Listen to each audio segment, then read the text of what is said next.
Alright, so picture this. A couple of years ago, me and my crew were chilling, just hanging out and minding our own business. My buddy's little brother, let's call him Lil Dude, was obsessed with this arcade place near my house. I'm talking full-on starry-eyed like, this place is my entire life obsessed. And honestly, I get it. This place had it all. A ball pit the size of a swimming pool, neon lights that made you feel like you stepped into a spaceship, and more arcade machines than you could count.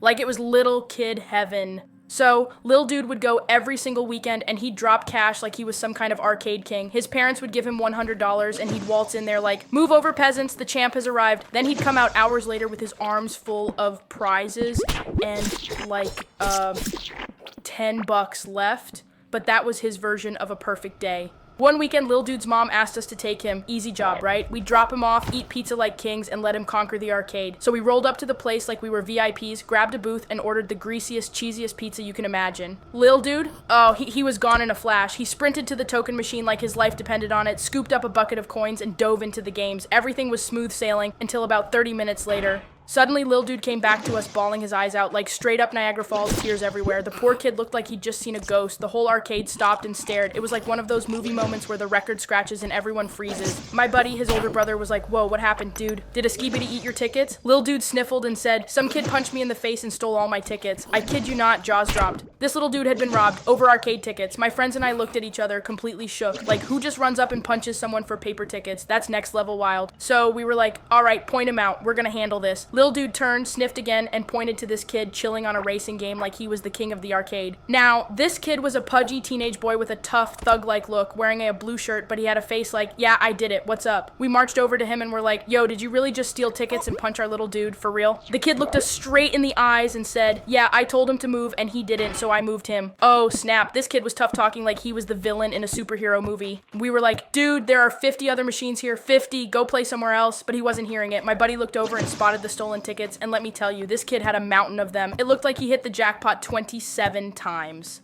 My friend just walked over, scooped them up like he was collecting loot in a video game, and handed them right back to Lil Dude. That's when the kid flipped out. He came running after my friend like a tiny tornado of fists, shouting, "Give me back my tickets." My friend just stood there letting the kid punch his leg like, "Dude, are you for real right now?" Out of nowhere, the manager showed up. He was like, "What's going on here? Why is this kid crying? Why does this other one have a mountain of tickets?" We explained, "The fat, angry one stole our little bro tickets and punched him in the face." The manager looked skeptical, like he straight up didn't believe us. We were like, "Look at Lil Dude's face. His eye was puffy, his nose was red. He looked like he lost a fight with a dodgeball," but the manager just shook his head and said, "I don't buy it." At this point, we were done. We called Lil Dude's mom to come pick us up. Now, let me tell you something about this woman. She's a superhero, a straight-up warrior. She pulled into that parking lot, saw her kid's eye, and was like, "What happened to my baby? Uh-oh, game over." We explained the whole thing. She slammed her car door, marched into the arcade, and oh boy, the yelling began. You could hear her all the way from the parking lot. She went full mom mode, demanded to see the kid who did it, and then stormed up to the manager like,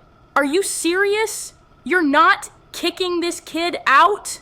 The manager tried to calm her down, but she wasn't leaving without justice. She was like, "You're gonna give us free tokens, all of them, right now." He was sweating bullets. He tried to say no, but she just stared at him with the power of 1,000 suns. Eventually, the guy caved, grabbed his key, and unlocked the token machine. And let me tell you, he dumped hundreds of dollars worth of coins into her hands. Lil Dude was absolutely vibing. For the next month, he was set. He walked into that arcade like a king with his bag of free tokens, ready to conquer every machine. So yeah, Lil Dude got punched in the face, but he ended up scoring the biggest W of all time. And hey, he got to keep his tickets and have enough tokens to last forever. Moral of the story, don't mess with Lil Dude. He's got backup. Thanks for watching. Please subscribe to my channel. Bye until next time.